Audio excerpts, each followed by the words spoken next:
À la fin de la lecture de notre paracha Vayechi, qui conclut le premier des 5 livres de la Torah Bereshit, il existe une coutume très répandue chez les Ashkenazim, un peu moins chez les Sfaradim, de prononcer les mots suivants Chazak, Chazak, Vitrazek, sois fort, et nous serons fortifiés. Dans le même esprit, il est aussi d'usage de souhaiter à un fidèle appelé à la Torah chez les Sfaradim Chazak ou Baruch, sois fort et béni, ou Yeshar Koach, que tu sois fort chez les Ashkenazim. Toutes ces formules sont tirées de la Bible et reprennent la recommandation de Moshe à son disciple Josué Yoshua, que la Torah ne quitte pas ta bouche, sois fort et vaillant lors de son étude. Le Pri Hadash relie cet usage à l'enseignement du Talmud, que l'une des 4 choses dans ce monde pour lesquelles l'homme a besoin d'être sans cesse renforcé, c'est la Torah. Car outre la difficulté intellectuelle à apprendre la Torah, son étude est une lutte permanente avec soi-même, entre celui qu'on est et celui qu'on devrait être. Dès lors, même si le passage lu à la Torah a été court et à plus forte raison quand il s'agit d'un livre entier de ce texte sacré, il convient d'encourager le lecteur. C'est aussi cette formule que je voudrais adresser à tous nos frères dans le monde qui viennent de conclure un cycle d'études d'environ 7 ans et demi de l'ensemble du Talmud de Babylone et ses 2711 dapim, ou daf au singulier, chaque daf étant une page recto verso.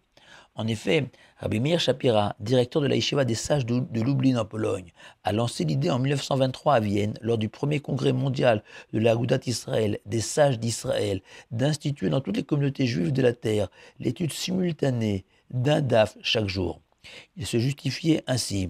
Nous savons que le judaïsme repose sur 3 piliers, conformément à l'enseignement des maximes des pères, l'étude de la Torah et la bonté et la prière. Or, dans un monde en pleine mutation, les Juifs sauront toujours se montrer généreux et bâtir des synagogues pour y réciter les 3 offices quotidiens. Par contre, la Torah risque d'être abandonnée par tous ceux qui travaillent et qui ne consacrent pas tout leur temps à l'étude si on n'institue pas une étude fixe chaque jour à l'image de la prière. Enthousiaste, le rabbi de Gour de l'époque, le Imre Emet, adhéra à ce projet. Et à ceux qui doutaient de cette idée, interrogeant le Rav Shapira, crois-tu vraiment qu'un juif de Berlin, de Varsovie, de Casablanca ou de New York, aux caractères si différents, pourront tous étudier la même Gemara le même jour? Et le Rav répondait, la page du Talmud en est la preuve que oui. En effet, le texte principal a été écrit en Babylonie et les commentaires en Rhénanie par Rashi, en France pour les Tosafot, en Afrique du Nord par Rabbeinu Hananel, en Lituanie pour le Gaon de Vilna, en Pologne pour Rabbi Akiva Eiger, sans compter les index qui renvoient au Tour en Espagne, au Rambam en Égypte et au Shulchan Aruch en terre d'Israël. Et tout ça se trouve sur la même page. Et c'est ainsi que 3 semaines plus tard, Rosh Hashanah 1923, quelques juifs se sont lancés dans ce premier cycle d'études au long cours. Visionnaire, le Rav Shapira avait écrit « Un juif en voyage pourrait ainsi trouver sur sa route un groupe d'études se penchant sur le même passage que lui exactement. » Et voilà que 71 ans plus tard, au terme du 13e cycle d'études du Daf Yomi, la feuille quotidienne, puisque c'est son nom officiel, ce sont des centaines de milliers de personnes qui ont célébré la fin de l'étude de tout le Talmud, aux 4 coins du monde, depuis l'Australie jusqu'à la Russie, en passant aussi par la France, ce dimanche après-midi, au Dôme de Paris. D'immenses fêtes sont organisées en cet honneur, avec une mention particulière pour nos frères américains qui avaient loué un stade dans le New Jersey où près de 100 000 personnes étaient présentes. Les images impressionnantes sont disponibles sur Internet en tapant les mots-clés Siyum Hachas.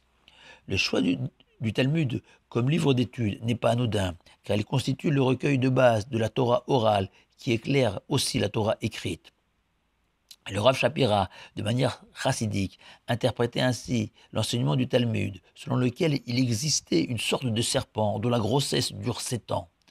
Le serpent symbolise le mal, le terrible Satan, qui a la même valeur numérique que Nachash, le serpent en hébreu. Et nous savons que l'arme principale du Satan est le mensonge et l'ignorance. La seule réponse qu'on peut offrir face à ces 2 dangers, c'est l'étude du Talmud, qui incarne, plus que tout, la vérité et le savoir. Et au bout de 7 ans, en achevant son étude, le fruit de notre labeur viendra racheter le péché originel d'Adam et Ève qui avaient goûté aux fruits défendus de l'arbre de la connaissance et de la vérité. Même si grâce à Internet ou des dizaines de cours de ce DAF quotidien sont disponibles en toutes les langues, sans compter le mécène Edmond Safra, Zichroné Bracha, dont la fondation a financé la traduction de tout le Talmud en français.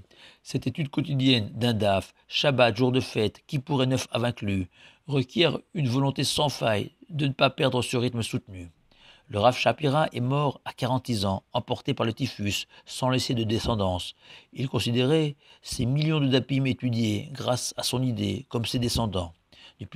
Depuis dimanche dernier, début du 14e cycle du Daf Yomi, des centaines de milliers de juifs dans le monde se sont lancés dans ce long marathon de 7 ans. Que la force soit avec eux. Shabbat Shalom à vous tous.